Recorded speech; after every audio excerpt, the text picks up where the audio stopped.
अब हम लोग प्रकाशिकी पथ अवमंदन, ऑप्टिकल पाथ रिटार्डेशन या इसको फ्रिंजों में विस्थापन, डिस्प्लेसमेंट ऑफ द फ्रिंजेस भी कहते हैं।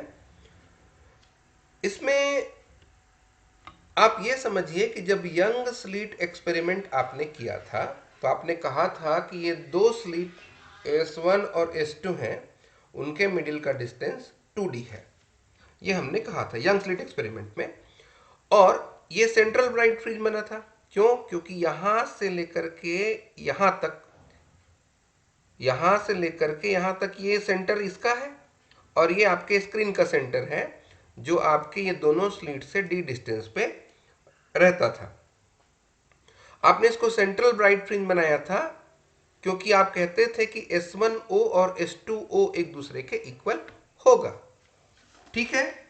अब कंडीशन ये है कि इसमें से S1P या S2P के मार्ग में, इस रास्ते में या ये वाले रास्ते में, एक ट्रांसपेरेंट T थिकनेस और म्यू रिफ्रैक्टिव इंडेक्स का कोई मीडियम आपने इंट्रोड्यूस कर दिया तो क्या होगा? किसमें क्या होगा? इस सेंट्रल ब्राइट फ्रिंज को क्या फर्क पड़ेगा? जो अल्टरनेट डार्क और ब्राइट फ्रिंज बनते थे स्क्रीन पे, उनको क्या फर्क पड़ेगा? हमको इस टॉपिक पे, इसी पे डिस्कशन करना है। मतलब अगर हम किसी एक S1P, एक लाइट के माध्यम में, एक लाइट के रास्ते में, एक प्रकाश के माध्यम रास्ते में अगर कोई पारदर्शी माध्यम जिसकी मोटाई, जिसकी थिकनेस T है और इंडेक्स म्यू है अगर रख देंगे, तो ये जो फ्रिंज पैटर्न बना है, इंटरफेरेंस फ्रिंज पैटर्न बना है, उस पर क्या फर्क पड़ेगा? इसके लिए क्या करिए आप, इसके लिए आप इसको लिखिए। क्या लिखेंगे? हम लोग के पास मान लेते हैं S1 और S2 दो स्लिट्स हैं, इनके मिडिल का डिस्टेंस कितना है? 2D है। और कैपिटल D डिस्टेंस पर, इससे कैपिटल D डिस्टेंस पर एक स्क्रीन है और S1P लाइट के रास्ते में, के पथ में एक T थिकनेस और म्यू अपवर्तनांक का एक पारदर्शी माध्यम रख दिया गया है। तो ठीक इतना आपने लिख लिया। ये सब लिखने के बाद अब हम लोग बात करते हैं कि आपके प्रकाश को यहां से यहां तक जाना है। तो देखिए, S1 से P तक जाना है तो एक बार लाइट किस में है? एयर में है। और एक बार लाइट किस में है? इस मीडियम के अंदर है। तो लाइट कितने दूरी तक एयर में है सोचिए तो? यहां से लेकर के ये पूरा और बीच में ये T गायब, उसके बाद फिर एयर में, मतलब S1P माइनस T डिस्टेंस तक आपका लाइट एयर में ट्रेवल करेगा और फिर बाकी T डिस्टेंस वो मीडियम में ट्रेवल कर रहा है। तो हम लोग ये पता करते हैं कि आपके लाइट को S1 से P तक जाने में कितना समय लगा। आपके लाइट को S1 से P तक के डिस्टेंस को कवर करने में टोटल टाइम कितना लगा? टाइम कैसे निकालते हैं? Distance divided by velocity. Air में लाइट का स्पीड c ले लेते हैं और इस मीडियम के अंदर सपोज v ले लेते हैं। तो एयर को ट्रेवल करने में कितना टाइम लगेगा? S1P minus T divided by c। और इस मीडियम को ट्रेवल करने में कितना लगेगा? मीडियम के अंदर वेलोसिटी v है, डिस्टेंस कितना है? t है, तो t बाई वी सेकेंड या t बाई वी टाइम लगेगा इस मीडियम को ट्रेवल करने में। टोटल टाइम कितना लगा? लाइट को S1 से P तक जाने में टोटल टाइम कितना लगा? तो आप बोलेंगे S1P minus T divided by c time air में, plus plus T by v time medium में। तो टोटल टाइम टेकन हमको निकालना है। तो उसके लिए आप क्या लिखिए? आप ये टोटल टाइम कितना लगा लाइट को S1 से P तक जाने में, कितना टाइम लगेगा? तो S1P minus T divided by C plus T by V. एक काम करिए, इस v को ना c से रिप्लेस करते हैं। कैसे करेंगे? तो index equal to C by V होता है, मतलब मीडियम में, सॉरी एयर में स्पीड ऑफ लाइट और मीडियम में स्पीड ऑफ लाइट का रेशियो। इसके हिसाब से v की जगह क्या लिखेंगे आप, c बाई म्यू। v की जगह c बाई म्यू रख देते हैं। v की जगह c बाई म्यू रखेंगे तो ये म्यू क्या करेगा, ऊपर चला जाएगा। आपको क्या मिलेगा, S1p minus T divided by c plus mu T divided by c। यहां तक क्लियर है? इसको थोड़ा और सिंपल कर दीजिए। एलसीएम लिया, S1p plus T mu minus 1 आ जाएगा। देखिए ये माइनस टी था, ये म्यू टी था, तो टी कॉमन लेंगे तो ये बचेगा। कहने का मतलब ये था कि अगर वो मीडियम नहीं था तो वो डिस्टेंस S1p था, और अगर वो मीडियम इंट्रोड्यूस हो गया तो वो डिस्टेंस इतना बढ़ गया है, इतना ज्यादा हो चुका है। अगर ये मीडियम नहीं रहता तो कितना था डिस्टेंस, S1p था। टाइम कितना लगता, S1p बाई सी लगता। लेकिन ये मीडियम है तो आप क्या कह रहे हैं, टाइम कितना, तो आप कहते हो S1p plus T mu minus 1। मतलब आपके डिस्टेंस में mu minus 1 into T distance extra है। यहां तक क्लियर हुआ? यहां तक क्लियर हुआ? ये एक्स्ट्रा डिस्टेंस आप दिखा रहे हैं टी म्यू माइनस 1। क्लियर है? क्लियर है? पहले जो डिस्टेंस था उसके हिसाब से अगर हम बात करें तो ये एक्स्ट्रा डिस्टेंस हो गया हमारे पास। कितने का एक्स्ट्रा हुआ है, टी म्यू माइनस 1 का।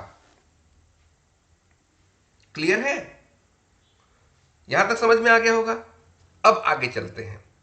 अब अगर डिस्टेंस चेंज हो गया है तो देखिए, डिस्टेंस अगर चेंज हुआ है तो क्या करें, ये है। यहां देखिए आप, पहले आप कहते थे कि S1 से O का डिस्टेंस और S2 से O का डिस्टेंस सेम है, लेकिन जैसे ही इस मीडियम को आपने रखा है S1p के रास्ते में, तो यहां से लाइट को यहां तक आने में T mu minus 1 distance extra travel करना पड़ेगा। इसका मतलब क्या, S2O को आपको म्यू माइनस 1t बढ़ाना पड़ेगा। क्यों, देखिए भाई, पहले S1O और S2O बराबर था। अब चूंकि ये जो मीडियम आ गया है वो डिस्टेंस को बढ़ा रहा है, तो इसको भी बढ़ाना पड़ेगा। तो आपका ये O का पोजीशन चेंज होकर के कहां पहुंच जाएगा, ओडेस के पास। O का पोजीशन चेंज होकर के ओडेस के पास पहुंच जाएगा। क्लियर है? इसको लिख लीजिए आप, इसको लिख लीजिए आप कि पहले क्या था, S1O और S2O इक्वल था। अब मीडियम रख दिया तो दोनों इक्वल नहीं है, तो अब ब्राइट फ्रिंज कहाँ बनेगा, O पे नहीं बन करके ओडेस पे बनेगा। क्यों बनेगा, क्योंकि S1 ओडेस और S2 ओडेस बराबर हैं। S1 ओडेस और S2 ओडेस इक्वल होंगे। ये तो पहला चेंजेस दिखा आपको कि फ्रिंज O से ओडेस पर शिफ्ट हो गया। अब दो क्वेश्चन और हैं आपके पास, दो क्यों तीन। ब्राइट फ्रिंज का क्या होगा, डार्क फ्रिंज का क्या होगा, फ्रिंज विड्थ का क्या होगा, है ना।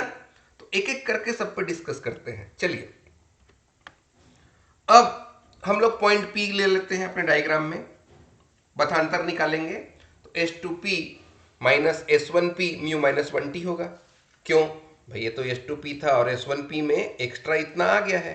पाथ डिफरेंस निकालिए, इसको सॉल्व करेंगे तो कितना, S2p माइनस S1p, और ये माइनस और प्लस का फिर से माइनस, तो S2p minus S1p minus mu minus 1t। Clear है? ये S2p माइनस S1p की वैल्यू आप पहले से जानते हैं। यंग डबल स्लिट एक्सपेरिमेंट पे फ्रिंज विड्थ के लिए आपने डेरिवेशन किया था, तो पाथ डिफरेंस आप निकाले थे।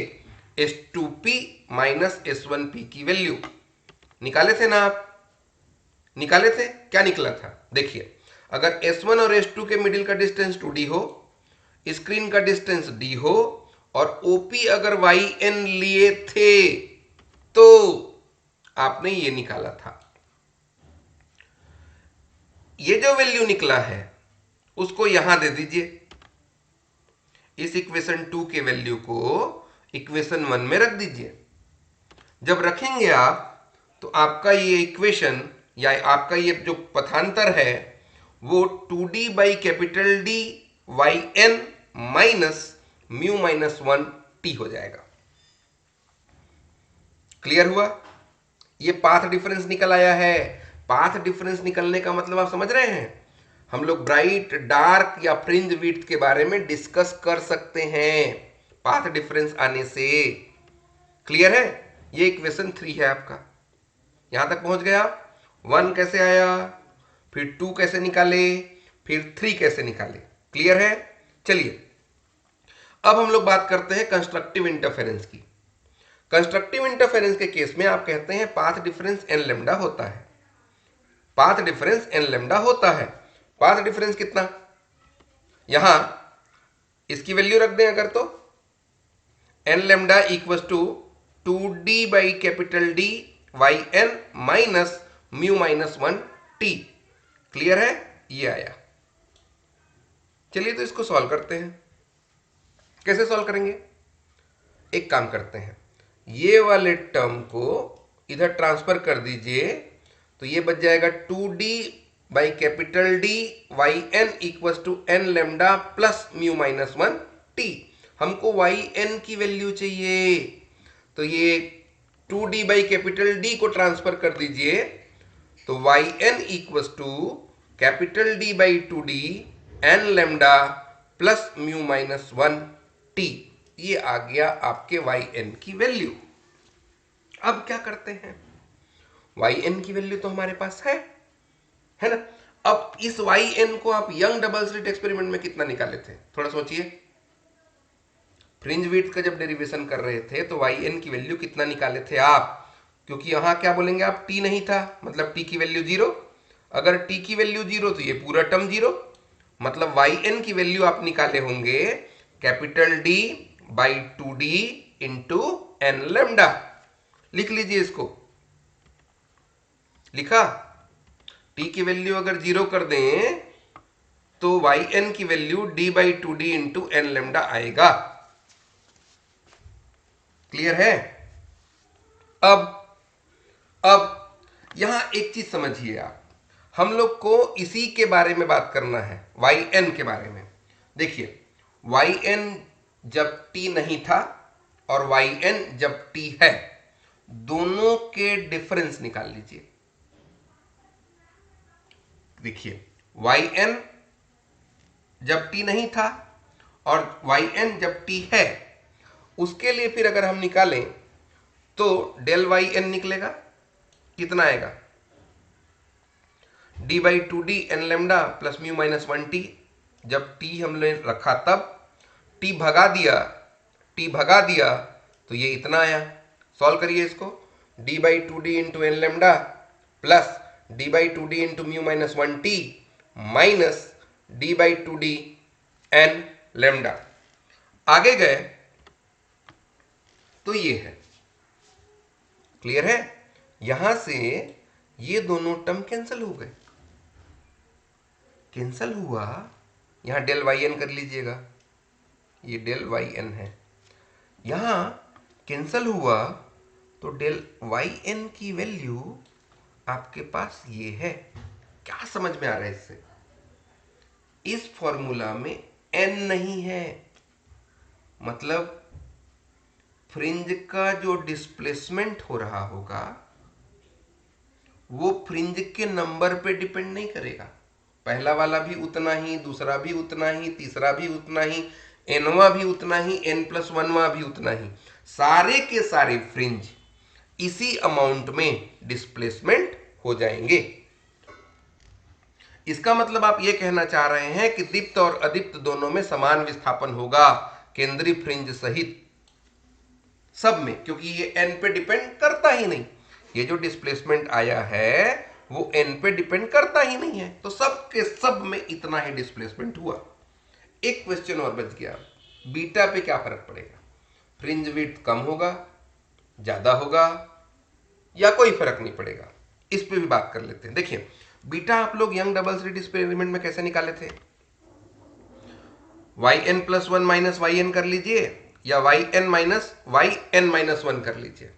ठीक है, अब क्या करते हैं, देखिए चूंकि yn का वैल्यू आपने निकाला है d/2d n lambda mu minus one T, n की वैल्यू n ही रखेंगे तो इसकी जगह बिल्कुल यही, और yn माइनस वन की वैल्यू n की जगह n माइनस वन रख दीजिए। ये d/2d n lambda plus mu minus one T minus d/2d n minus one lambda plus mu minus one T.